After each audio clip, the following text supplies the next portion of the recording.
What's up? What's up? What's up, everybody? How's everybody doing tonight? We are going to get started here in just a second. Oops, not that. Sorry. We're going to get started here in just a second. We're going to be covering some hard topics tonight. So pull up a chair. Trigger warnings ahead of time of the show. Probably only one besides the one on the screen that I'll give. Give everybody a chance to come on in and pull up and make yourself comfortable. We're going to watch some videos tonight. We are going to, so if you're here, make sure you hit the thumbs up on your way in. This is an important conversation that we're going to be having tonight. Also, please come in the comments and say hey.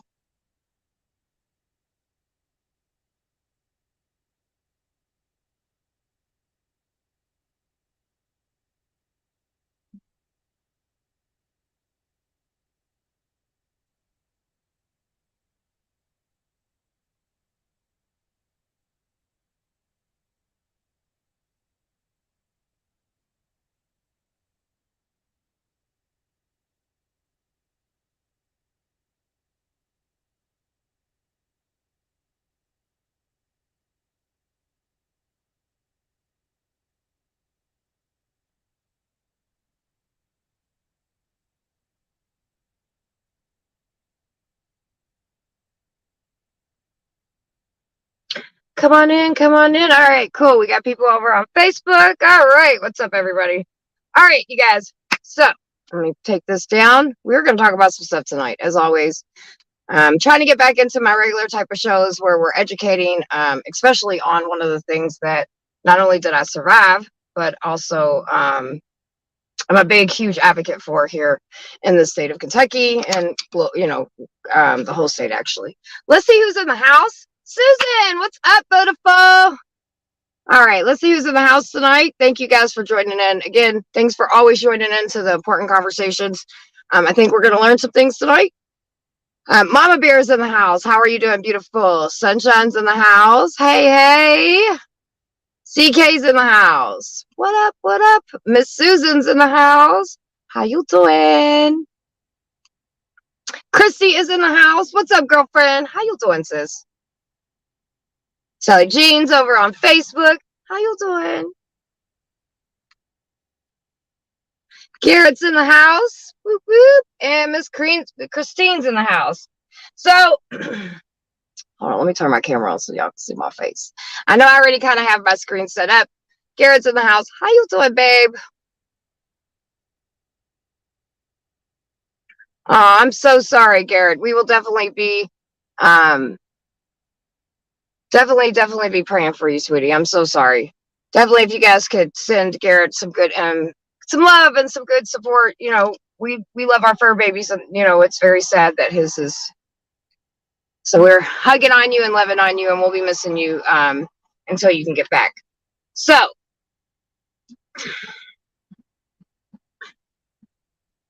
woke up today and was going to expect to have a nice, relaxing, cool, chill day.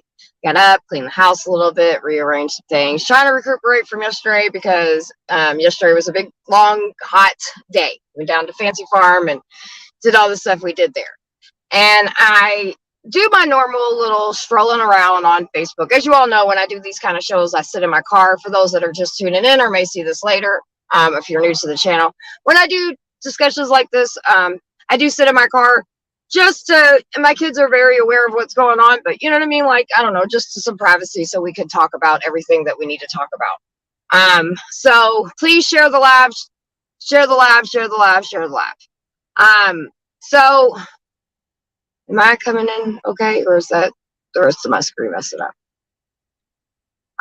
So anyway, so I'm doing my normal kind of like going through Facebook, going through all my social medias because I've done posted a bunch of videos. And I came over to YouTube, and somebody that I'm subscribed with, I noticed his title. It said, founder of Backpage, found dead. I said, what?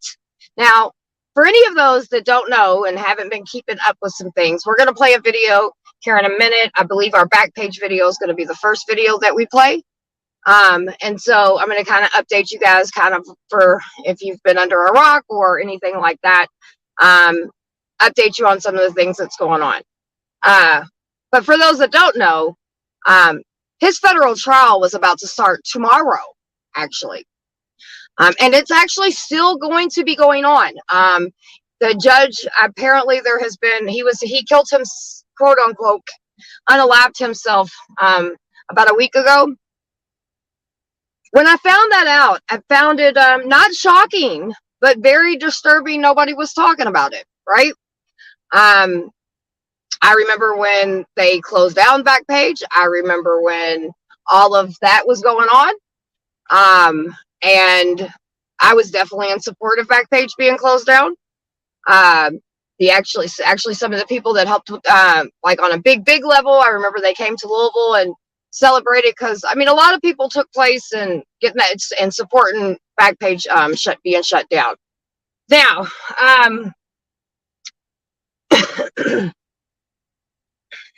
as I go to look, right, I was like, okay, well, me and my husband were sitting there, and I'm like, babe, have you heard anything about the founder of Backpage being killed or unaliving himself? And he was like, what? I was like, no. And I was like, yeah. So I go to digging, and I come up a couple different articles. I like reading articles from both sides, and then some trusted people that I know is good, right? And it just really drove me nuts, because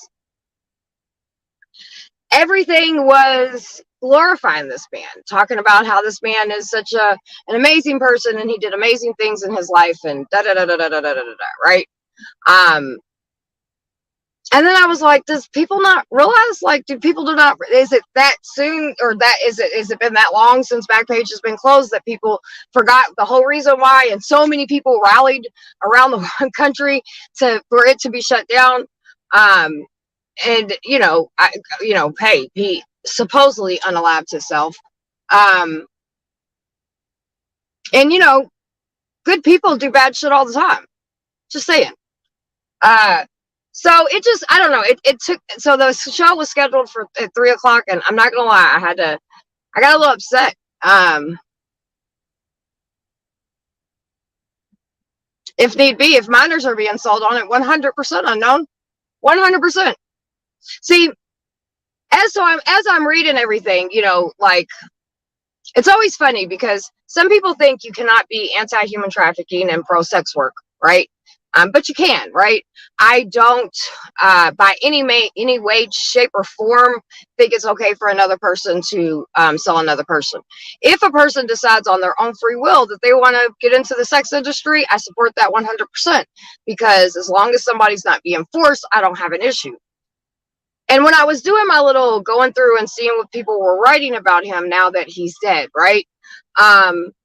Everybody's like, he was the free sex, he was the free speech god, and he did all these amazing things, and blah, blah, blah, blah, blah. And I'm like, okay, he's pro-sex work and everything. I'm like, okay, but do you guys not realize that we didn't shut him, that people didn't want him shut down because of pro-sex work? People didn't want him shut down. I mean, not everybody, I'm sure there were some people, but most of us didn't. Like, if you're doing it on your own free will, whatever, but when you're selling children on a website, or you're selling trafficking victims, which all are three different, you know what I mean? Like, trafficking, prostitution, and minor children, they're all different. So I got a little frustrated, because it was just like, man, so many people scream, like, protect our children and all this other shit. But it's how quick we forget when it's somebody that we like, or somebody that we respected, or somebody we think broke some barriers, and I don't know what, right? But okay, so then I said, you know what? Let me gently remind people what this was all. So the first video that we're going to play is kind of just just over what happened and different things. Then I'm going to play another video about how online trafficking can happen, and an experience that that there's a documentary out that somebody did, that a mom was looking for her child, and they found her online.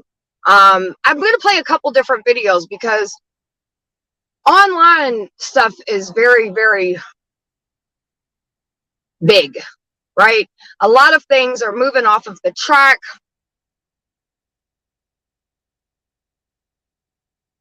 I haven't heard about, when did that happen? I did not hear about that one yet. Let me give you my email. I mean, well, actually, it won't be hard for me to figure out because I know where all those areas are. Very much so. Let me put my email up here. If you want to email me anything, you can. Anybody.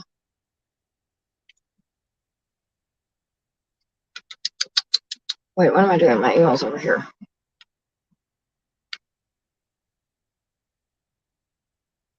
I haven't been doing and watching a lot of, yeah, when did that happen? 2 weeks ago?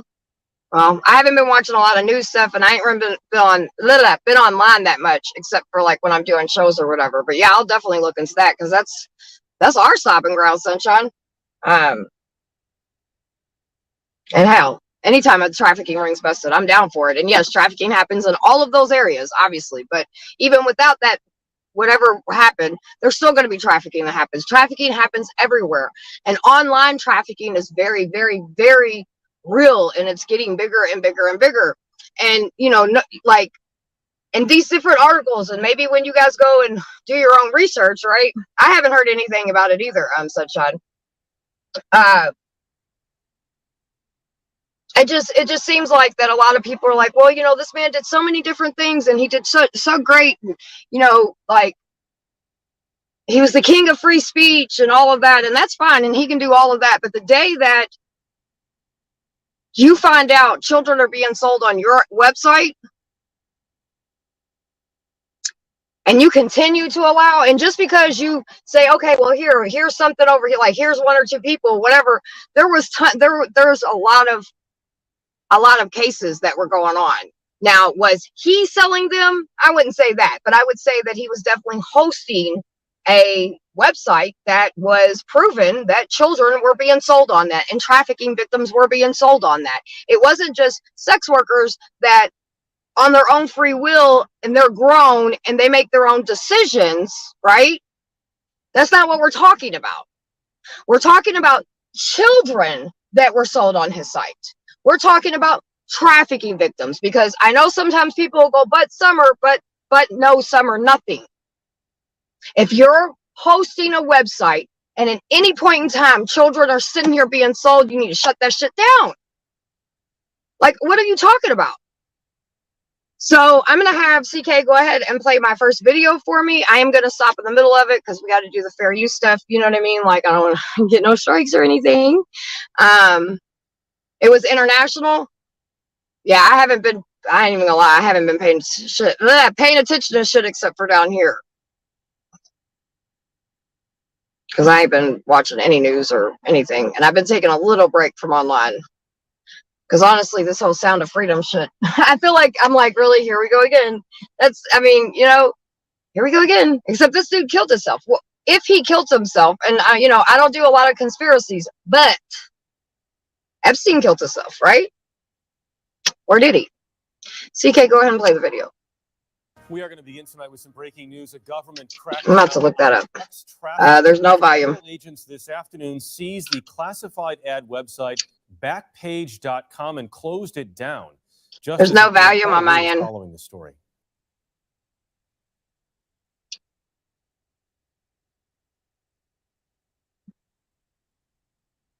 And I'm also going to fix my layout real quick so you guys can see.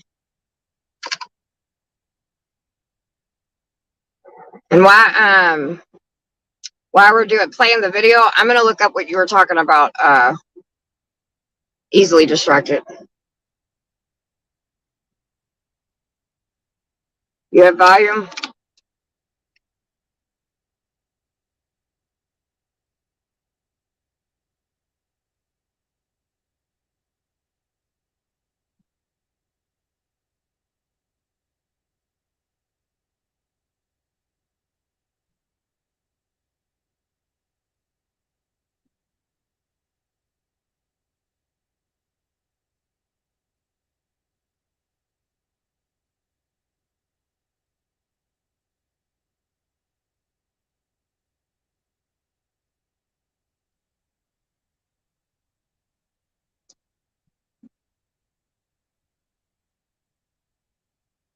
That's a crazy thing. There's so much that goes on, so like everywhere, all the time. It's like trying to keep up with every single thing, even from places that, like, I mean, I'm from those areas, so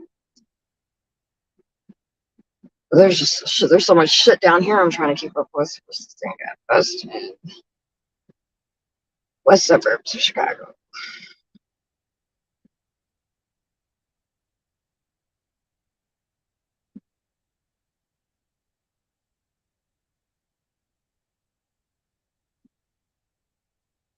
Damn it.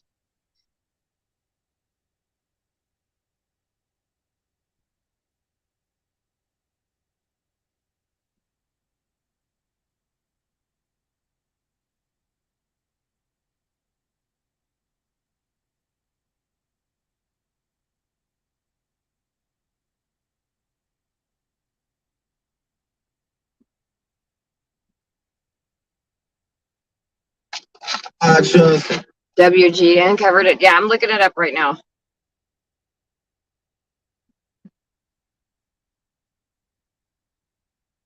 Bad people are now charged with multiple felonies after international. Damn, in Kane County. Ooh-wee. I need to look at it. I want to. Have they showed anybody? Let me look.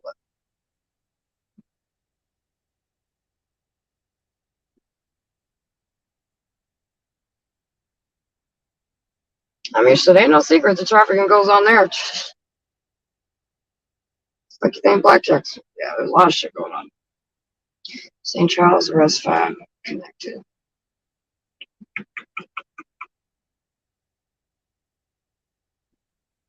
Oh shit, I'm proud of him. Good job. I don't. They show the. Oh, my bad. I'm sorry, y'all. Wait. Oh, go ahead and play it. I'm sorry, CK. I didn't realize you were waiting on me. I thought you were still fixing the button. I'm so sorry. Oh yeah, I'm fucking proud of him. I'm glad Home's doing some shit. For real, for real. The link I sent you in Discord has pics. Okay, good. I'm gonna look at that real quick. Is it something? Wait, is it something on my end? Should we go ahead and you can go ahead and push play. Let's see if it has volume. We are going to begin tonight with some breaking news. A government Are you guys getting volume? I'm not getting volume. I don't understand what's going on. This afternoon seized the classified ad website Backpage.com. Hold on. If everybody else is getting volume, go ahead and play it. Reporter Paula Reed is following the story. Backpage.com is one of America's largest classified websites, but it's best known for selling sex. The majority of Backpage's revenue is generated through prostitution-related ads in its adult services section. Law enforcement officials have dubbed it the world's top online brothel. Last fall, CBS News' Anna Werner spoke to Chicago Police Commander Bill Lean. His Vice unit posted phony ads on the site to catch people hiring prostitutes. When you put an ad like this up, how long does it take before you get responses? Oh, usually within a minute or two. A Starting minute? to get calls, yep. Really? And how many calls will you get? Sometimes we'll get 50 to 100 in a night. Today, the federal government seized the website and is expected to unseal charges later today. U.S. officials allege Backpage has earned more than $500 million in revenue from prostitution since it was founded in 2004. The website has also come under fire for facilitating child sex trafficking. Backpage.com and other companies like this must be held responsible for what they have created. Yvonne Ambrose testified before the Senate last fall. She told lawmakers her 16-year-old daughter, Desiree Robinson, was prostituted on Backpage.com. On Christmas Eve 2016, a man who found her online beat and choked her before cutting her throat. If there were stricter rules in place for postings on these websites, then my child would still be alive with me today. And Paul is with us tonight from our DC bureau. So, Paul, there is some concern, Paul, about shutting down the website in this way from some parents of missing kids.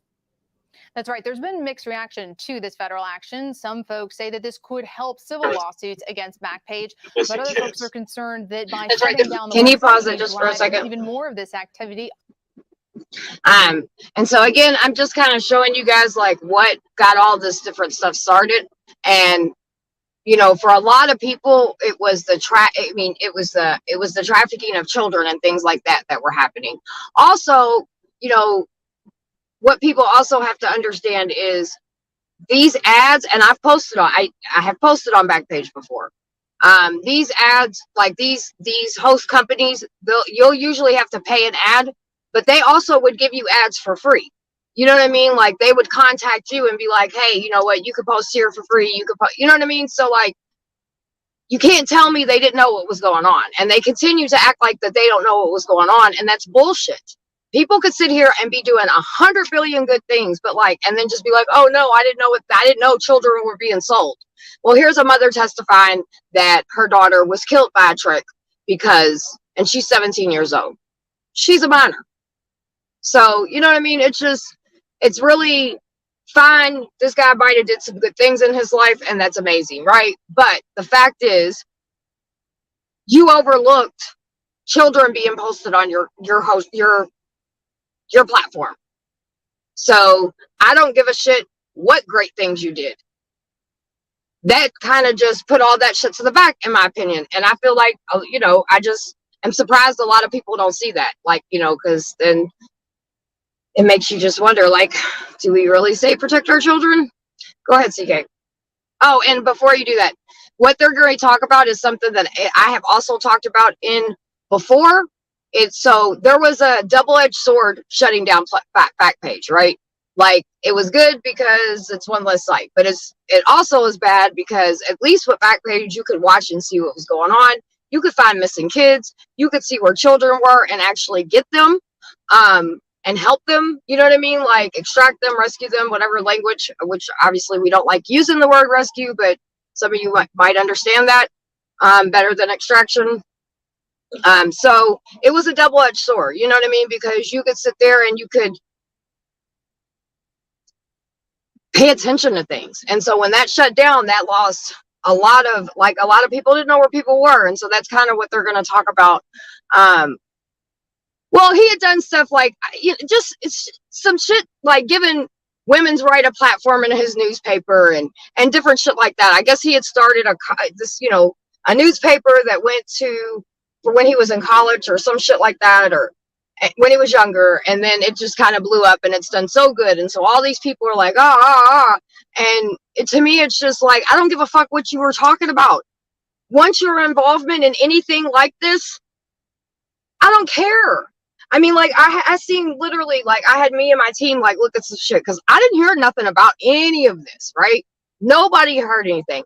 Now, granted, I have kind of took it back, like, just been chilling for, like, a week or so, because that Sound of Freedom shit, like, this shit's triggering a little bit, like, it is what it is. It gets you so frustrated. So, sometimes I'll pull back to get myself ready for the next thing I have to do. So there are some things that I missed. I mean, shit, there was a huge international bust where I'm from, and I didn't know about it. I didn't see anything about it. So, but maybe that's why I missed this as well. And then today, when I finally sat down and actually looked at some things and was, whatever, I seen this. But it's just, to me, it's just ridiculous. Like, you posted children. Go ahead, CK. Or you didn't post children. You hosted a website that posted children. Let me fix that. You're confused. What are you confused about? That the founder of Backpage killed himself last week. This Monday, he starts a federal trial along with other people. The reason why Backpage got shut down because it was hosting a website where children that were being trafficked were being sold on. What part are you confused at, sweetie?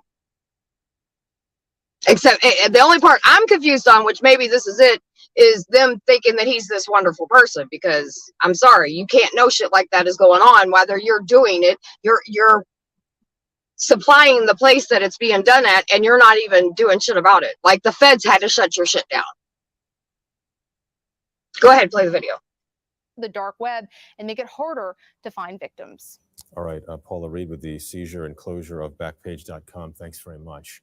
We are going to begin tonight with some breaking news. A government crackdown on sex trafficking. Federal agents this afternoon seized the classified ad website Backpage.com and closed it down. Justice reporter Paula Reed is following the story. Backpage.com is one of America's largest classified websites, but it's best known for selling sex. The majority of Backpage's revenue is generated through prostitution-related ads in its adult services section. Law enforcement officials have dubbed it the world's top online brothel. Last fall, CBS News' Anna Werner spoke to Chicago Police Commander Bill Lean. His Vice unit posted phony ads on the site to catch people hiring prostitutes. When you put an ad like this up, how long does it take before you get responses? Oh, usually within a minute or two. A We're starting minute? to get calls, yep. Really? And how many calls will you get? Sometimes we'll get 50 to 100 in a night. Today, the federal government seized the website and is expected to unseal charges later today. U.S. officials allege Backpage has earned more than $500 million in revenue from prostitution since it was founded in 2004. The website has also come under fire for facilitating child sex trafficking. Backpage.com and other companies like this must be held responsible for what they have created.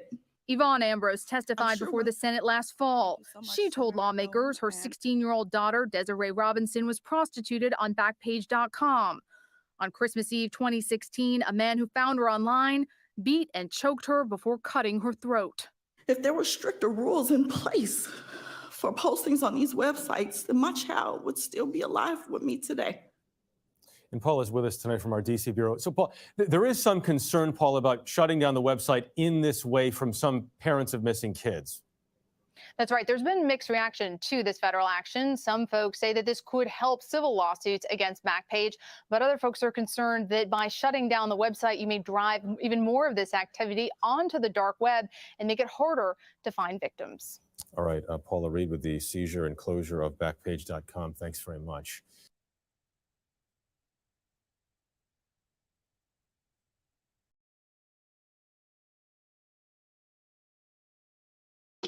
All right. So always be kind, babe. I don't know if you were here in the beginning. Like I was saying earlier, I don't have an issue with adults doing, I'm pro sex work. So adults all day long can do whatever they want to do. As long as they're not being forced, I completely, hey, do you, right? The issue that we're having with Backpage is children were also sold on that, right? There were also trafficked people that were sold on that website. That's the reason why it got shut down. So that's the issue, right? The issue for me and for a lot of people, again, is not that there was a place where, I mean, you know, people went and posted. I posted on there. I'm not gonna lie, I posted on there. You know what I mean? But when you get into a place where children are there and it continues to happen to the point where the feds have to step in and shut you down, that's the problem. It's not the adults that are the women, you know, or the men or whatever. It's the people that are being forced is an issue, and most definitely the children that are being forced. You know what I mean? Like, to me, no, if a platform's doing that, and especially if they're not going to fix that issue, then they got to go. And so he killed himself. He has a federal trial over all of this stuff Monday. A judge put in, I guess his lawyer contacted the judge and was like, hey, you know, he killed himself, da da da da. And she was like, okay, well, you know, my condolences, but the trial goes on. So it's going to still go on for the other two people that are involved in this. And they're going to court. Hold on, let me see. There's a lot of different things they're going to court for. Let's see if I can get my thing. Money laundering. I mean, they've done a lot of different things. It's not even just around the sex industry stuff. So that's the issue that we should all be happy with this, right? Is that if children are on any platform being sold, for me, that's a huge fucking problem. You know what I mean? And for a lot of people that have been trafficked, a lot of people supported Backpage being gone. And I was one of them.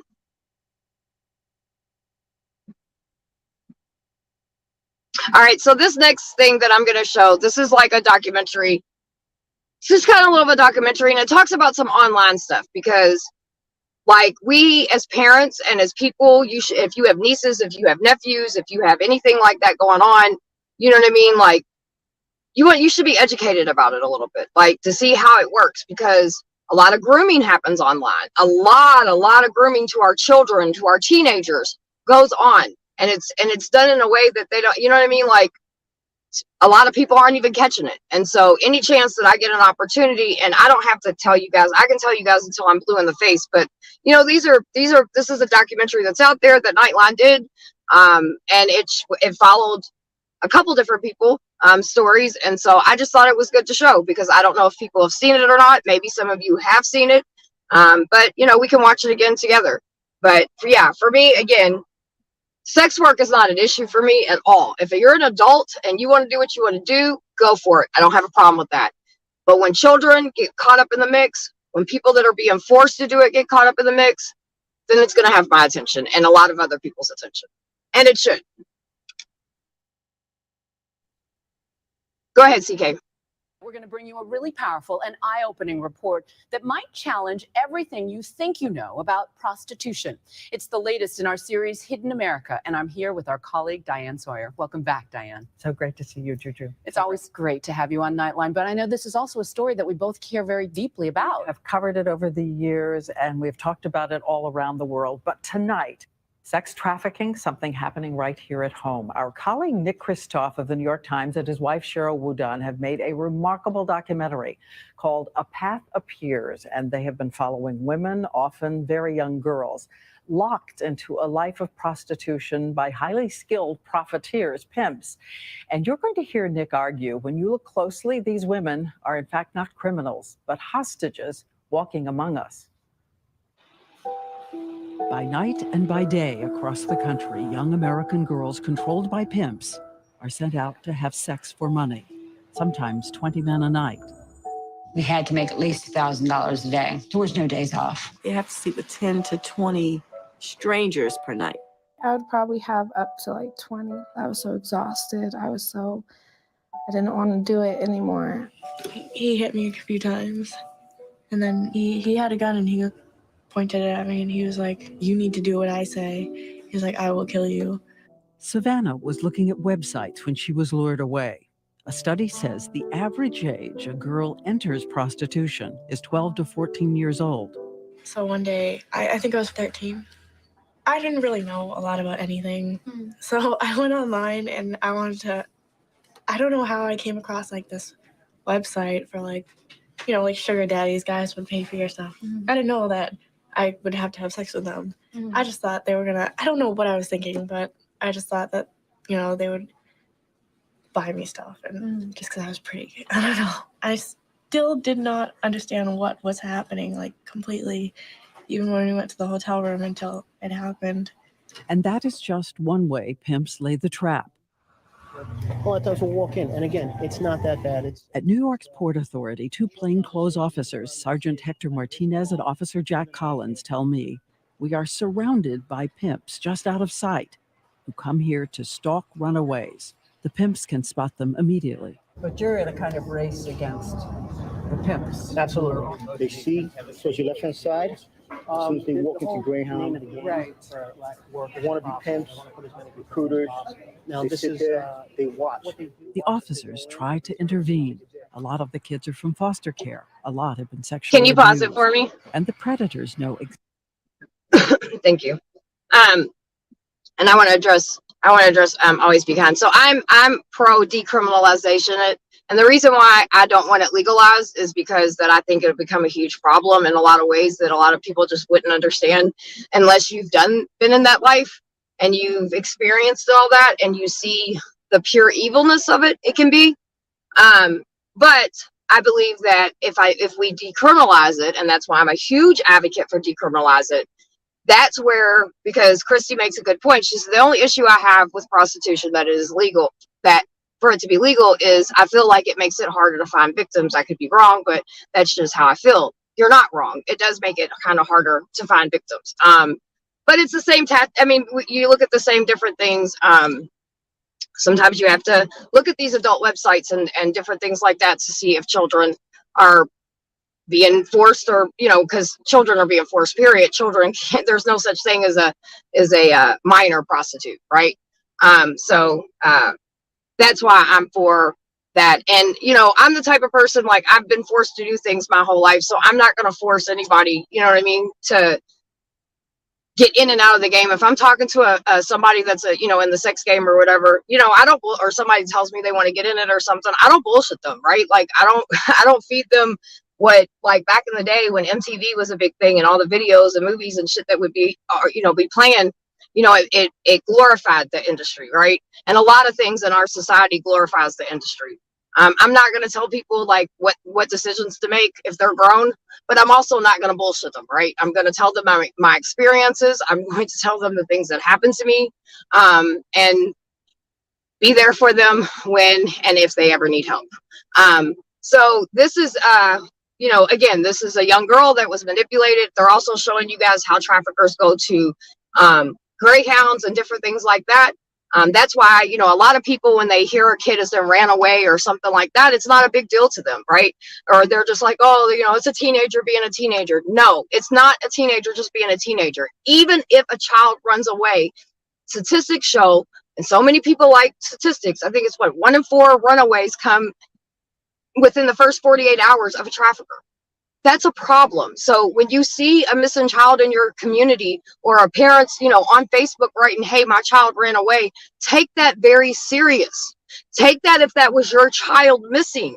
Because if your child has this great idea that they've met somebody online, or they're just mad at you and they're going to go to some friend's house and maybe they go to Greyhound or whatever, there's literally perpetrators waiting for your babies. You know what I mean? So go ahead. I just want to continue. I just wanted to kind of touch base on this. I think this is a good video. The officers tried to intervene. A lot of the kids are from foster care. A lot have been sexually abused. And the predators know exactly what they hope to hear. They sell them on the idea of a warm place to stay for a night, the possibility, potential for romance, maybe earning some money. So these officers may be the last chance before a girl disappears into the shadows. Maria has been looking for her daughter, who ran away when she was 15. I haven't heard from her. In his documentary, A Path Appears, Nick Kristof continues his lifetime mission, going in search of missing girls. With an anxious mother looking on, he searches some of the websites where the girls are most often advertised. He spots a picture and the offer, Mixed Latina Catering to Your Needs. There's a Mixed Latina Catering to Your Needs. Emily? Can you click on it? Yeah, would you recognize? Yeah. Well, let me see, and then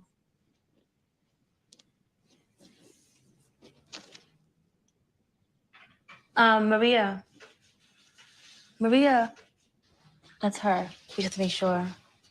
Oh. Is that? Okay, that's her. Oh my. Okay, look at this is look at Well, now listen. we found her. We found her, but listen. We found now her. we have her. Now we have her. We found her. We found her. We found her. We can get into the police. So what happened with these men? Will they find them too? As he continues his search, Nick tells Maria her daughter has been trafficked in more than one state. So she was taken to New Hampshire as well. And there's another girl with the same phone number, and at least one of them, maybe a couple. So it's evidently somebody who's running a couple of girls, and It's big business. A pimp can pull into a truck stop with an RV full of 7 girls and make $1,400 an hour. This fundamental misperception is somehow a pimp and this girl are dividing up money or something. Every penny she earns goes to the pimp, every penny. And if she holds some back, or if she doesn't meet her quota that she is given, whatever, $700, $800 that day, then she is going to be beaten up. In the documentary, a former young girl on the street named Shauna drives her car to an area she knows is frequented by pimps. One pimp used to call her Shelly Money. You remember me? Who am I? Shelly Money. So, what are you doing? You got a girl out here? 3? 3 girls. So you waiting on one to come back now? Yeah. In the car with her, a longtime activist, actress Ashley Judd. How much do you expect her to bring? 40, no less. That's a new rule, 40. So if she comes back with more than 40, do you expect that she'd be upfront with you and give you the full whack, or is she only going to give you 40 because you told her that was the minimum? 40 because I'm taking care of her. You know, I got her a room and Can you pause this for me? safe to stay. And, Yes, Diane Sawyer did grow up here in Louisville. She is one of our hometown heroes. She's awesome. We love her locally. Just saying. And so this is really important to see because and to watch and try to and really to take everything in because these are not things that people get to see all the time unless you find the right type of documentaries or whatever like that. I would be ashamed if someone accidentally ran over him. Yeah, you're not the only one. And so I really, going back to the mother that is in the story that's looking for her child, it's that is a very real reality, unfortunately. Sometimes when you're looking for missing kids, and that's why I said, it was the double-edged sword. Like any advocate, especially a good advocate, will have that same feeling. Like it's something you tussle with when you have these feelings. Like it's like, yay, I'm happy a place like Backpage was closed, or hey, I'm happy that Craigslist or whatever other ones get closed, right? But at the same time, it's hard. You realize that you lose an opportunity to find people. Because if you're an advocate that does stuff like that, you'll have a team, you'll sit down, like I said, you'll look through these websites, and that in itself can be fucking hard. But then when you sit there and you find a child, and then you have to tell the parent that this is where you found the child, that is something that is very, very hard. And so we have to start taking online stuff more important or more serious, and we have to take our children running away for whatever reasons they are. We have to make sure that they're okay and they're safe. It's always good to look at sorry. It's always good to look and eye truck stops carefully when you do a lot of the road trips or driving, just in case people don't feel safe either. 100%. If you see something that, you see somebody that might be out there or something, obviously watch your surroundings, look at your surroundings and different things like that. But, and make sure that it's safe, but ask them like, are you okay? Is there anything you need help with? Anything like that. Yes. And they did. They found her by the website. And then, so, that's what I'm saying. Like, it's a hard thing because, yes, why we celebrate. And anybody that was in Louisville, you know the Backpage thing, remember when the team came down and and we all were very happy that it was shut down. But even when I got interviewed on the news, I said, it's a double-edged sword because, again, this is a perfect scenario of why these kind of websites do come in handy because it's easier sometimes to trace people. But then at the same cost, it's like there's children being sold on them. But then at the same cost, it's like, well, that shuts down and you don't know where anybody's at. And this is a really, I help in a lot of different, I guess you could say, advocacy things, you know what I mean? But this is,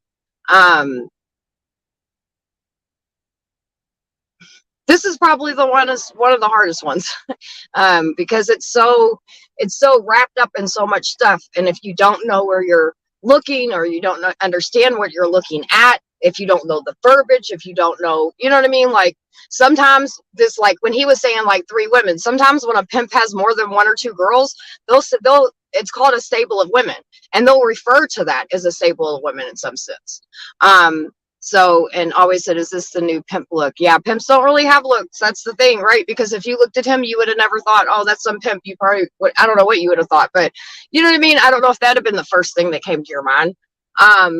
That's the thing, because sometimes we have this idea of what a pimp looks like, and there is no idea of what a pimp looks like. A pimp could look like anyone.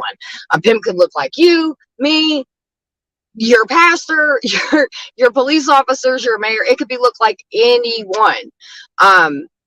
I mentioned the 3 websites might be looked at through not sure the rules. Yeah. Do me a favor and email me that so I don't forget it. But if there's children on there, then it's definitely against the rules, because there's no such thing as child prostitution at all. You know what I mean? And so yeah. All right, we're going to go ahead and play some more of this video. Again, if this gets too much for you guys, if there's some, because I know I have some survivors and things like that watching, and if it bothers you too much and you have to step away, that's fine. You can come back and we'll watch it. You can watch it when it's done, or you can leave and come back, whatever you want to do.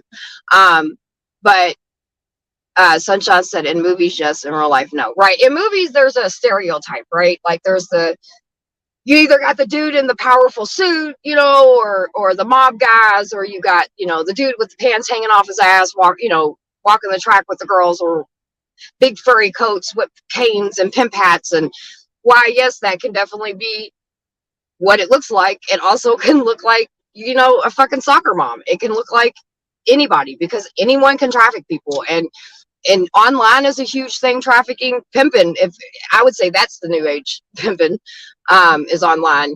And then, familial, I always say it, familial trafficking is a huge thing, especially the more and more the economy gets worse. As fucked up as it sounds, there's people that sell their children for drugs. They sell them for rent. They sell them for anything. You know what I mean? So it's, I don't know, it's kind of fucked up. All right, go ahead and play. Drugs. So, I got The one you're waiting on now, what's her habit? crack. Everybody. Everybody. So you supply her dope? And if she comes back with less than 40, I mean, God forbid, what's gonna happen? I got a different system than other people. I try to treat them right. Like in the morning before they want to eat, I give them either a V8 or orange juice. As we said, it's big profit, supported by the thousands of men buying sex every day. The chance that any one of those is going to be arrested is infinitely lower than the chance that they'll be struck by lightning. Last year, in one New York City court, more than 400 charged with prostitution offenses, but only 10 accused of being pimps or johns. In 19 states, they tried something different, highly publicized stings on the johns. This is Chicago, Cook County. Predictably, the men arrested say this is their first time. First time ever? Or first time getting caught? First time ever. How many times per month would you say you do this? Never. There isn't really demographic, occupation, doctors, lawyers, police. The sheriff says he always asks the men a memorably trick question. Would they like to avoid the fee for having their car towed? One of the things we always offer them, as opposed to the $500 fee to get your car back, we'll allow you to call your wife and have her pick your car up. And not one has ever taken us up on it. And so in cities across the country, thousands of young girls are at the crossroads. We're back at New York's Port Authority where the predators are stalking. I see a girl alone, wonder if she's okay. So I'm looking at that girl over there. Give me a sec if you want me to go do my thing. It's your call. Sure, no problem. Why not? Hey, how you doing, hon? I'm sorry to bother you. Listen, you're not in trouble or anything like this. Well, she's showing them ID right now. All right, thank you very much. I really appreciate your time. Take care. Probably buy ID within 2 blocks of here. Her ID says she is 19, older than she looks, and she says she has a job at the terminal. But for these two officers, a night has just begun. Last year, 69 runaways were pulled to safety. We normally cover anywhere between 1 to 3 runaways a week. And most of those would be trafficked if you hadn't intervened? Absolutely. Either they're about to be trafficked, they are being trafficked, or they're out here living a life. Around the corner from the Port Authority, Covenant House, one of the largest shelters for at-risk youth. Jane Biggleson says she hears from the girls who fell victim how easy it was. One young person said, he was the first person to ever give me a birthday cake. He was, they know what the young person needs. If there were gun traffickers out there, that we would find ways to get them out of the picture. But that somehow, if it's people who are trafficking 15-year-old girls, then somehow that's not enough of a priority. And so we regret it, but they're still out there. Covenant House tries to provide housing, therapy, the real help in life, only promised by pimps. These are homegrown American girls. It's basically been seen as a public nuisance issue rather than as a human rights problem. Shauna, who started at age 14, remembers the day she couldn't take it anymore. She says after 22 years, she was here, waiting above a filling station. You know what I'm saying? I was so tired. And I was like, if you are a God, save me. I walked back out to Murfreesboro Road, right out there, and the police picked me up and took me to jail. And I was so tired. I just couldn't do it anymore. I made it. As she's driving, she sees a woman she recognizes on the street, someone who was also once young and had a different life ahead of her. What have you been doing? You're clean. I'm clean for 3 years now. Well, I'm not, bitch. Get away from me. Get away from me. Can you pause it for me? When you get tired, I'm not a hoe no more. And so I love that in this documentary that there, you know, there's a survivor as an advocate, right? And she's out there and she's still going out and she's still helping and that's important because, again, I always say allies are great. Allies are amazing when they're with the proper training, right? But having somebody that's been through what you've been through, understands how hard it is to get out the game, understands the verbiage, hell, just the verbiage helps because, you know, like if you're trying to talk to somebody, they don't understand what you're saying. It's just fucking sucks. But I don't know, man, it's just having somebody else that gets it, that understands it. You know, I don't claim to be perfect. I've never claimed to be perfect. You know what I mean? But I will always make myself available to anybody that I can help, you know, and if I can't help, then I'll have somebody else step in and help, you know. And I think the more that we can understand things, I think a lot of times, especially when people become adults, because of so much trauma that we carry. And so, you know, usually, like you had heard them say earlier, you know, a lot of people have dealt with, not everybody's story is different. But a lot of people have dealt with, you know, like a lot of abuse when they were younger and different forms. And so when and these traffickers, they know this shit, man. They know that you're going to be mad at your parents. They know they just know every single little weak part that they can think of. And they're going to manipulate that. And so I think the more we understand things, the more that we get involved in stuff, I think that's how we make a difference. You know, I wish I could sit here and tell you guys, yes, one day I think this is going to end and it's never going to be trafficking again, but I don't live in a delusion, right? I'm unfortunately, as sad as this is to say, I'm not in this fight to end it. I'm in this fight to help somebody in the moment.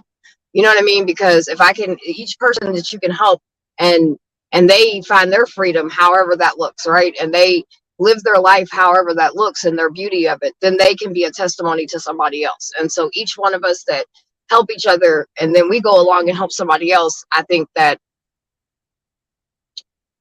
that's the best solution I can come up with right now. I wish I could come up with a better solution. I wish I could sit here and say, like, this is going to end, like I said, you know, because it's just not a world like people think. And when you're not from that world, it's easy for people to judge and it's easy for people to criticize. And I've, like I said earlier, I noticed when people get older and they come out of this stuff, all the issues that you have, people are too busy judging and joking instead of taking this serious. And if we need to take it serious about everything, men, women, children, like the whole topic. So the better we get educated, the better we'll be. Go ahead. Get away from me, hoe. When you get tired, I'm not a hoe no more. When you get tired, let me know. Oh, yeah, give me your number. I got a number. What's your number? 320. I am tired. You hear me? Are you tired? Yeah. Are you ready to go today? No. No?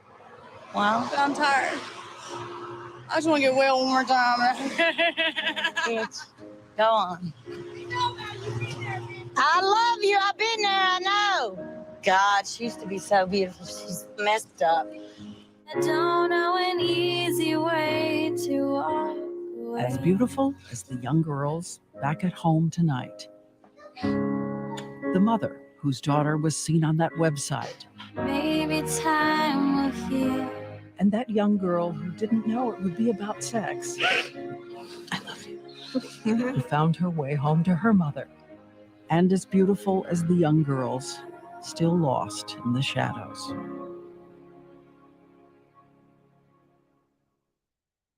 And Nick Kristoff's documentary, A Path Appears, premieres on PBS Monday night. Juju. Thanks so much, Diane. A remarkable piece of reporting.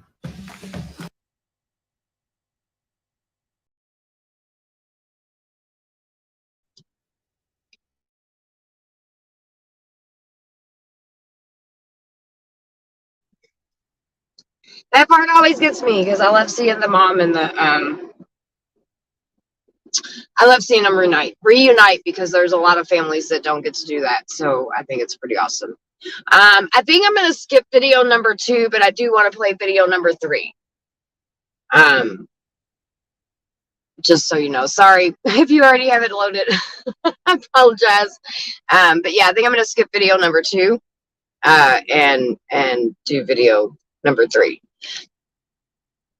I might show video number 2 at a different one. I want to go through and time stamp the parts I want to show, or maybe just do that as one show because I think it's a little bit longer.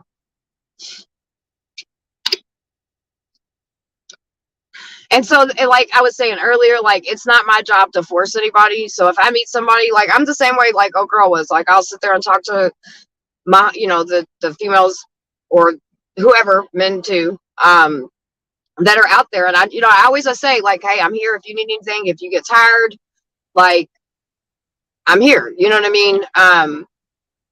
But you can't force anybody. You can't force anybody. I remember one time we went out, I took another person with me, and she does a lot of work, and she does a lot of she's really amazing at she was a day shelter and then training. Anyway, we went out on a hot track, and a hot track is one that's it gets a little dangerous at times. That's what I call a hot track. Anyway, there was a young lady, like, I seen her and I was like, what's up, baby? I was like, how you doing, beautiful? And she's like, nothing, Miss Summer, I just had the baby. She still had the bracelets on. And I was like, so how are you? How's the baby? She was like, I left the baby at the hospital. She said, I had to get back out here. Woo, woo, woo. And I was like, well, do you need anything? Is there anything I can do? I was like, can I take care of your room for, you and the baby for a little bit or any of that? She's like, nah, Miss Summer. She's like, you know what it is. She's like, I got to get back out here and I got to do my thing so I can, stay alive. And I was like, well, just know I'm always here. Well, at that particular moment, a car pulls up, right? And the other advocate is the girl's kind of standing in between the two of us. And I see who pulls up. And, would I have loved to took that girl and been able to take her and put her, help her in any way that I can and make all her problems go away? 100%. Where she could be reunited with her baby and everything would have been perfect. 100%. But that's just not the reality sometimes. It's not the way this all goes down. It's not that easy all the time. And anyway, and so the car pulls up and it was her pimp. And he was like, get the fuck in the car. He said, hey, Miss Summer, get the fuck in the car. He knew who I was because I go on there and give the girls different things, whatever they need. You know what I mean? Because again, I'm not there for a rescue. I'm there for resources. I'm there to help them any way that I possibly can. And so of course people know who I am. And so she went to go to get back in the car, and the other advocate put her arm over this girl's chest. And I threw that. He looked at me, he looked at her, and I knew he had a gun in the fucking car. And I threw the advocate's arm down. I said, don't you ever fucking do that again. And then the girl gave me a hug. She got back in the car and left. I explained to her, and since then she's learned, and she's way more effective now. So I just want to say that. But I told her, I said, don't ever do that. I said, well, you could have got all 3 of us fucking killed in that moment. So sometimes it's about building relationships up with people. And so when they're tired, you'll hear that verbiage in a lot of people's language. But they got to be ready, right? Sis, 100%. They got to be ready, because if they're not ready, it's just not going to work. You know what I mean? And plus, on top of that, when you've been forced to do things, the last thing you need is somebody coming along trying to force you to tell you to do something else, right? And so it's the nature of the beast. It's not fun. It's not nice. It didn't make me feel good. I got back in my car and I cried because I knew that advocate almost got all of us killed. And she probably got bitched at, you know what I mean? And because her baby, you know what I mean? Her baby was at the hospital and I wanted to do nothing more than to be able to help her, but it doesn't work like that. And there's a lot of times where me personally, I've helped people and they weren't ready, and I was chasing a fucking hamster wheel. I can't tell you how many recovery programs. I can't tell you how much therapy. I can't tell you how many everything. You know what I mean? And we'll do it time and time again. In the beginning, when I first started all this, because I thought that would help. I thought that would fix. I thought that would whatever. And I had to really sit down myself and was like, you can't save nobody. People have to be ready. And so now I build relationships with people, right? Now, you know what I mean? Like, and they'll call me and they'll say, hey, Miss Summer, you know what? I'm ready. I'm tired. You know what I mean? And then I can help. And you know what? Unfortunately, sometimes I go to a lot of fucking funerals and it sucks. This work is not easy. People will never understand this work. You can make the assumptions, but unless you do this work, you will never understand. Unless you are a survivor, you can only understand to a certain point. So, you know, I know as well as I'm sitting here that her walking back to the car, even though she was kiki ha ha with her, it broke her fucking heart, because that's your sister. Even if you don't know them, you belong to a club that nobody wants to be a part of. So this shit's not a game. It's not a game at all. And I'm glad that after everything I've been through, I don't have a heart to where I can't feel shit like this, because it keeps me humble. It keeps me effective. The day that I completely lose feelings to everything, that'll be the day that I retire. Go ahead and play this video. A harrowing tale. One teenage daughter on the darkest of journeys, disappearing into the internet sex trade. Our nightline investigation into the controversial classified site Backpage.com, accused of making sex trafficking possible. A family's fight for justice. Here's ABC's Gloria Riviere with our special edition, Daughters for Sale. When I grow up, I'd like to be a doctor. They are the sweet dreams of a 7th grade girl. Something I would like to do in my life is go to Africa. But what lay ahead was a nightmare her parents never saw coming. Yeah, they took everything from my little girl. I live in an American town. How can my kid be sold on the internet? A few short years after this video was taken, the 15-year-old, who we'll call Natalie, would be sold for sex through the website Backpage.com. How many encounters do you think you had during that time? Over 150. Over 150? Yeah. Would that have been possible without Backpage? No way. This saga led Natalie to join a major lawsuit against Backpage with other girls like her. Okay, ready? Hang on, is there splinters in there? Today, Natalie is 21 years old and a mother herself. Why your decision to speak publicly? I don't just do it for myself. I do it for other families. Similar to Craigslist, Backpage is a basic classified ad site, but with racy adult sections like escorts and body rubs. Technically legal services that law enforcement has called thinly veiled code for prostitution. The majority of children who are sold for sex in the United States today was trafficked using Backpage. And now Backpage is also under investigation by the U.S. Senate. This is one of the last photos taken of Natalie before she made the choice that would change her life forever. She ran away from home. I just wanted to get my parents' attention. I was really scatterbrained at 15. When her parents found the farewell letter she left behind, they called the police. I was in shock. Gone, why? Where? How? Natalie took a bus 30 miles to downtown Seattle, where she says she met an older girl at a youth shelter who introduced her to life on the streets. A pimp picked us up and then took us to his house. And then that's when I got raped for the first time. After it happened, he threw a towel at me and some carpet cleaner and told me to clean up the carpet because there was blood. You were a virgin? Yeah. This first traumatic encounter sent Natalie down a dark path, a path that eventually led her to this man, 32-year-old Baruti Hobson. She says he was kind to her, offered her a place to stay. I had started talking to him, confided in him a little bit about how stressed out I was. But soon the dynamic dangerously changed. He had asked me if I had ever worked before. And then he told me that I wouldn't be on the streets. And then that's when Backpage came into play. What did he say to you about Backpage? Said it's safer, said it's easier not to get caught. And through ads titled Well Worth It, $150 an hour, and It Won't Take Long at All, Natalie says she started earning $4,000 a weekend for sex, handing over all the cash to Hobson. He started getting physically abusive, and he would sleep in the living room next to the front door, so I couldn't Ash leave. Thompson. Can you How pause often that, did you please? look? Every single day. It's too simple. So, I want to, obviously, it's another runaway situation, right?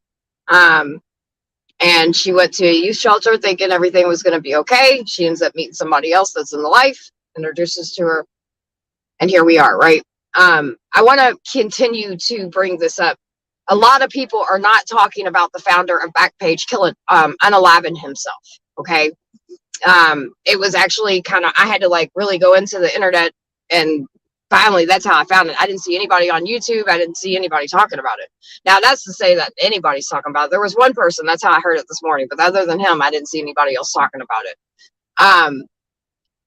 You know, there'll be people that'll say that the people that are going to, the other two people that are going to court starting tomorrow, you know, they'll be like, well, we didn't know that the kind of stuff was happening and all that. Listen, as someone that I'm telling you that I posted on not Facebook, Backpage, the ads were very clear on what you wanted and what was going to happen. You know what I mean? Like there was no, so that's something that they, as I was reading, like people were like, oh, well, you know, he didn't think that, none of them thought the ads were, you know, sexual or any of this other stuff. Dude, yes, they did. And like I said, they reached out to people because I got free ads.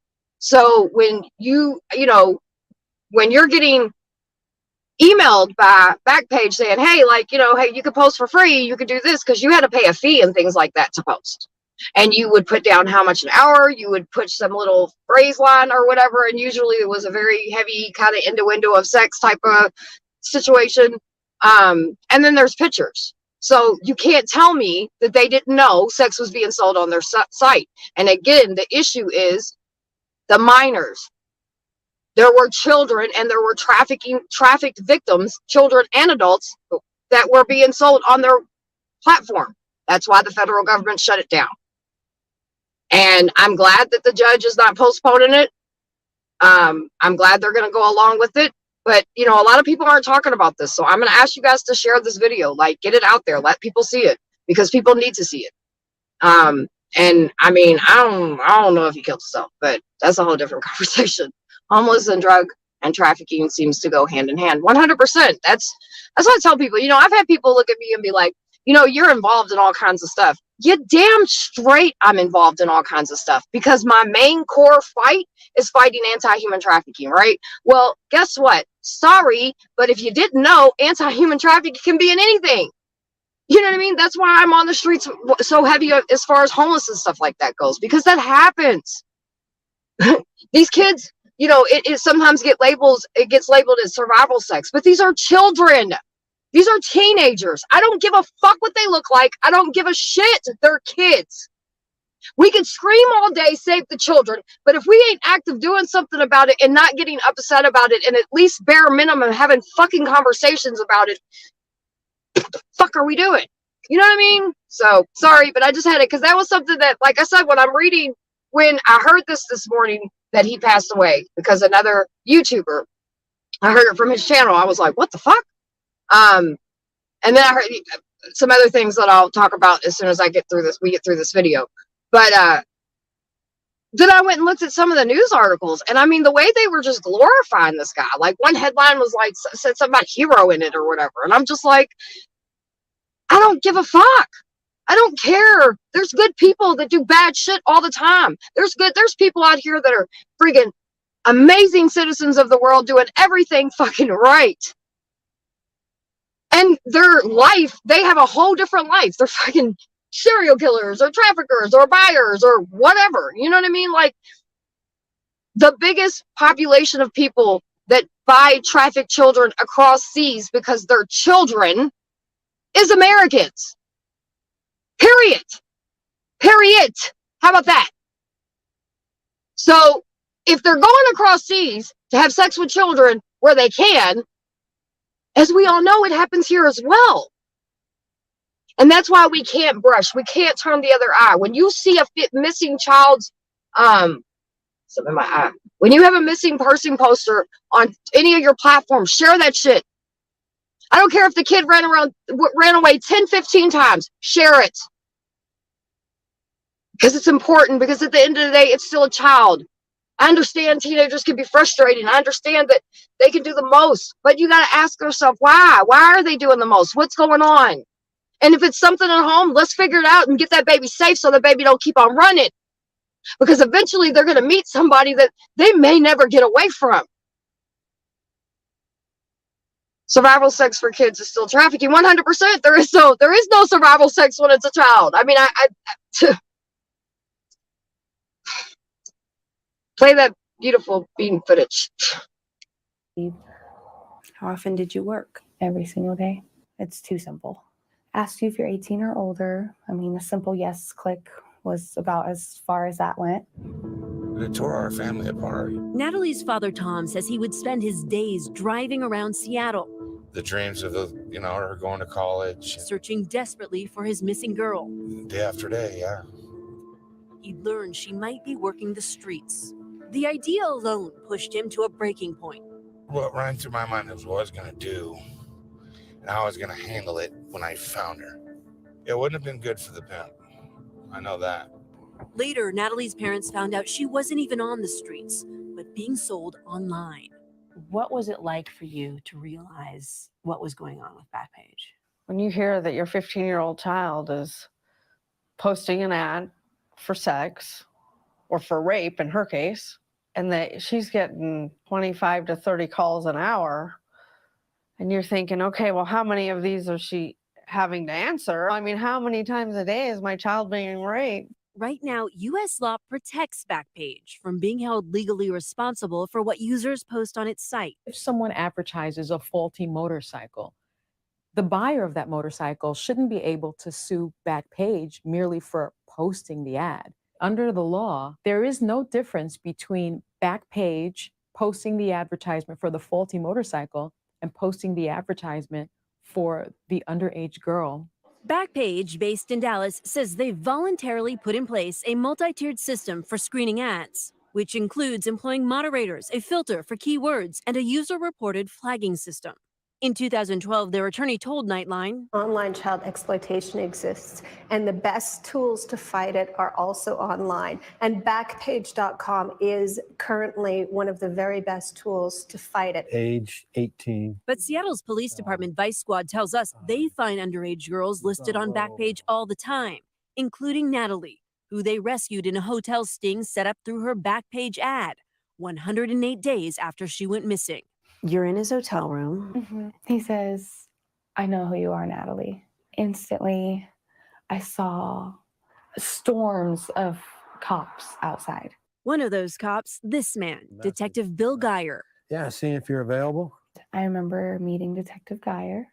Almost reminded me of my dad. Detective Geyer formed a special bond with Natalie. He helped her through Baruti Hobson's trial. Hobson sentenced to 26 years for promoting the commercial sex abuse of a minor. I tell her and every other girl that even though they don't want to go to court, I'd like to get them to the point where they can't wait to get on the stand and point them out and say, that's the piece of crap that did this to me. Today, Detective Geyer is still on a mission with the Seattle Vice Squad. They've agreed to take us inside a Backpage sting. What we want to do on here is we want to post an ad, and we want to do it under escorts. Like most other members of this squad, this detective frequently goes undercover, so has asked that we not show his full face. I am at least 18 years of age or older, but all you have to do is say I agree and then continue. Can you pause this for a second? Correct. We're here. So, that's the crazy part, right? Like they're some of the stuff they're saying, and yes, they did report some of the things, but they didn't report all the stuff, and they were in knowing of some of the stuff, and that's what a lot of this. Plus, like I said, they're being charged with money laundering, and Mama Bear, can you that thing that I shared in there that had all the charges? Can you post that in the comments? Because I know I can't do it right now. No one. Hold on. Okay. Gotta wait for it to come up. No one is going to be excited about confronting their trafficker. That shit can be scary as hell. 100%. 100%. That's what a lot of people. 100%. these things, right, that they're talking about, as it has been talked about on YouTube. Yes, I have been a part of some stuff like this. Because when you can get somebody to bring a victim, they can arrest the perpetrator, and then it is a good thing to have advocates, especially survivor-led advocates that have been through. Can you imagine this little girl going through all this stuff, right? And then, like, it's scary. The whole situation is fucking scary as fuck for especially the victims. And then you are able to go somewhere, go to another section where there's people there that understand and that are going to be there for you and know what you could possibly need in that moment. I will never, people can try to shame me. People can try to twist it however they want.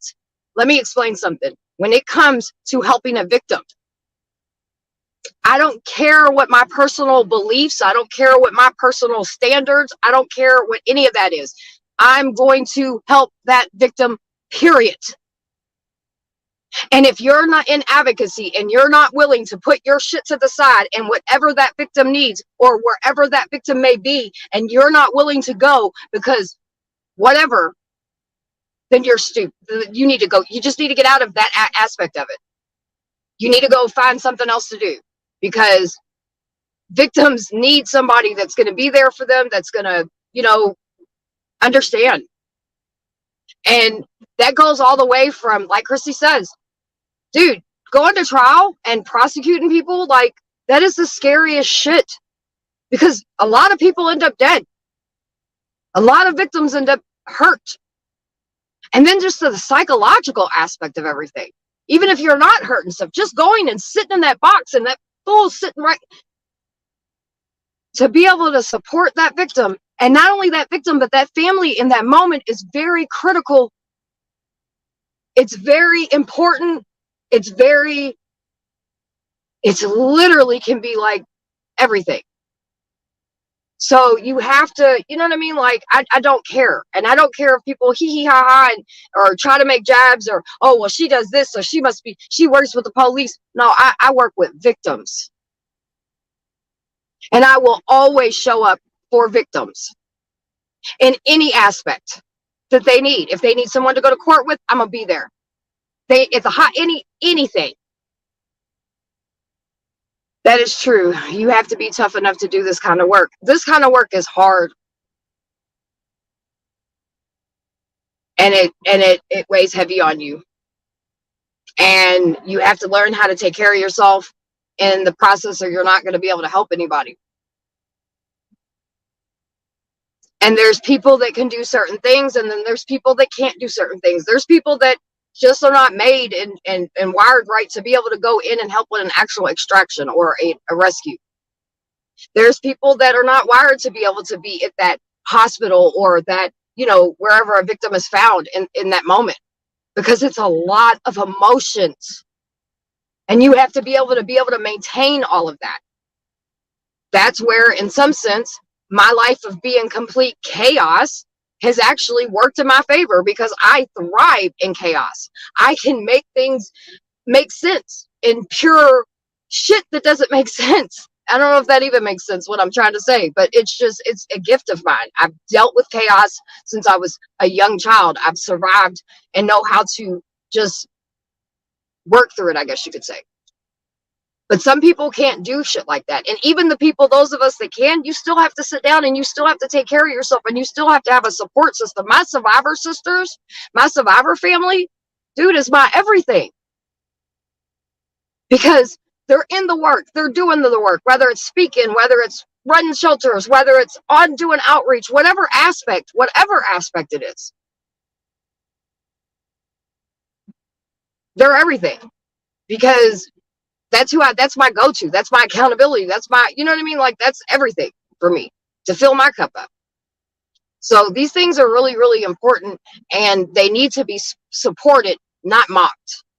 Because to me, I feel like if anybody mocks somebody that does this work, but yet says, I'm against pedophilia, I'm against hurting children, I'm against any of that, like, really, what are you doing?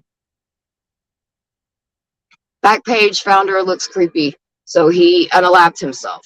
He had knowledge. I mean, I'm going to tell you, like, listen, and then we'll get back to the video. Him, I just, this whole situation's been going on for a little while now. Now the case is, going to start tomorrow. And then all of a sudden he just unalives himself. And everybody's like, oh, it's no suspicious. It's no nothing. But ain't nobody talking about it. A lot of people didn't even know about it. That's weird. I mean, I'm sure he knows a lot of shit. All right, go ahead and play the video. One click and you're through that. Correct. We're here to see what happens when you post a Backpage ad that suggests an underage girl is involved. The detective creates an ad for an 18-year-old girl named Angel, adding a critical detail, the mention of a younger friend. And then here's the kicker, right? Ask about my younger friend. Within minutes of pressing post, the ad is up and running. In just minutes, we have an ad that essentially is advertising an underage girl. That's why if you can kind of figure out Oh what my they God. want as far as that. We've gotten several phone calls, several texts. Another call. Now they're really coming in. Hey, beautiful, are you Angel? Oh, right then, there's another one. It's 7:18. It hasn't even been up for a half an hour. This is crazy. A full 24 hours later, we're in a Seattle hotel with the Vice Squad. Angel's ad is still up and running. It has yet to be taken down by Backpage. We are using the fruits from what we planted yesterday. They've brought in Katie, an undercover cop who will pretend to be Angel. So this is our ad that we posted 24 hours ago, but it's still getting responses. And Katie is writing back to see if these guys will come meet an underage girl here for sex. She calls back a man who left a voicemail about the ad. Hello? She tells him she's 16 and the friend who will be joining them only 15. Okay, look forward to it. Okay, I'm gonna come to the window. Okay, I'm in the window, like on the very far end, kind of near like the flagpoles. Me and my friend are standing there in the window. We're gonna wave to you. The scenario has been set up. This guy's walking up right now. He thinks he's coming up to meet a 15 and 16-year-old girl for sex. You know, he's in like a royal blue shirt and he has a fedora on. Stay here. He tried to bolt. Please. Hey, just relax. Put your hand behind your back, please. You're under arrest. So these girls that you were coming here to see today, how old were they? They said something that they What did they say? They said they're 16. So And how old is that girl? 14, 15, 13. That doesn't bother you at all. So I just thought that they're just meeting and I just wanted to. And what? Meeting and what? Gonna play Scrabble? No. I just wanted to make more friends out here, sir. The man pled not guilty to attempted commercial sex abuse of a minor. Backpage stings like this are becoming commonplace across the country. Backpage tells us they make sure to always cooperate with law enforcement investigations. But for Natalie and other girls suing the site, it's not about catching clients, but holding the man behind it accountable. He's just as accountable as the pimp that sold her, in my mind. Carl Ferrer? When we come back, see what he does when we track him down overseas. She was trafficked on Backpage.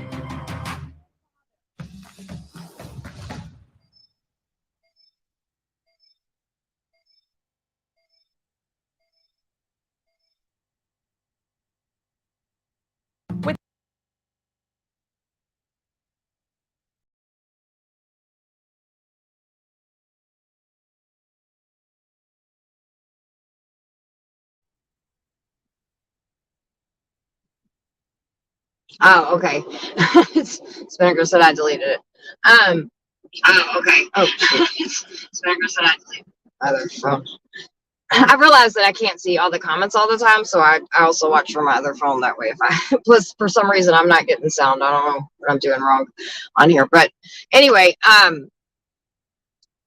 so what's crazy is with these online sites and stuff like that, there's so many different loopholes that people can find, like for the hosts that are doing these sites, and so that's why it's important. Like I said, and it sucks because I want to say that's why it's important for people to step in and make sure it gets shut down. But then again, at the same time, it's that double-edged sword, and that's really a hard thing to sit there and say that something that causes children to be harmed, but also at the same time, it can be a useful tool.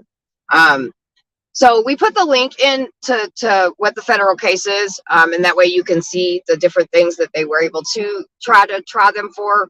But also there'll be civil cases, which, you know, some of these victims, they won't be able to, you know, prosecute Backpage for what they've done, but they will be able to maybe, you know, sue them. And you know what? I'm fine with that. I have no issue with that, because these people made millions and millions and millions of dollars. And yes, there were children involved in that.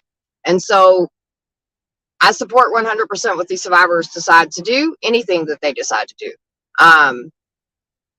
Police brutality is wrong, but I would understand in this case, you know, like, you know, me and my husband was talking about it, right? Because, like, you know, like with Epstein and like now this dude, right? They both unalived themselves. When you understand the power and control, and you understand their circles, and they all ran in the same circles, by the way, just FYI, in case you didn't know, but they did. Anyway, people always ask, like, you know, how do you feel? Even when one of my abusers is dead, you know what I mean? Like, death is easy, right? If they can go to prison and they can get the fuck beat out of them, and they become the victims, however that see fit, and, you know, have to live the rest of their life. Like the one guy's got 23 years. 23 years ain't shit. That's another thing. The laws fucking really aren't that great. You know, like in a lot of different states, don't get me wrong, there are some states that come down heavy on that shit. But I mean, to me, 24, 26 years for a minor, this girl's going to have to deal with shit the rest of her fucking life. And then on top of it, she's decided to be so brave and so strong, each one of these young ladies, and speak up publicly, right? And say, hey, this happened to me, and this is how it happened to me, and this is what I'm doing to, you know, get justice and stuff. We all support them, right? Like, I would support those babies in a heart. I support them from a distance. I would support them in a heartbeat in anything they ever needed, right? But do you know how many people that are going to criticize them and it's their fault and for the rest of their lives? That's the sad part. That's the part that society, I'm just like, you know, and especially the older they get and the younger cute look, you know, young kid look gets off their face and they become grown and they're publicly talking about this, there's going to be people that tell them they're lying. There's people that's going to tell them that now. They deserved everything they got. It happens. And that's something we have to change. We have to change the society, the way we think, the way we handle things. These girls are going to have to deal with shit for the rest of their lives. And this guy got 26 years. So then after that, he gets good behavior or anything like that, he can possibly get out. Or even if he does his 26 years, he gets out and he could go and do it again to somebody else. You know what I mean? Like, oh yeah, they're badasses, dude. They're amazing. Those babies are amazing. You know what? They had more courage than I did, because the first person I ever prosecuted was the person I had a case with, because I was here recently, because I was a completely different person. That is the scariest shit, because when people already, and especially when you're little, dude, people don't believe you. You get drugged. Even just the court process itself is fucking traumatizing. And I know people sit there and say, well, you know, to all the victims that don't prosecute, you have to understand, dude, when you're in that situation and I'm a different person now. I don't have any other answers for anybody of why I didn't do anything before in my life. You know what I mean? I can't tell you. All I can tell you is that it was scary, and I wasn't strong enough then. I wasn't. Today I am.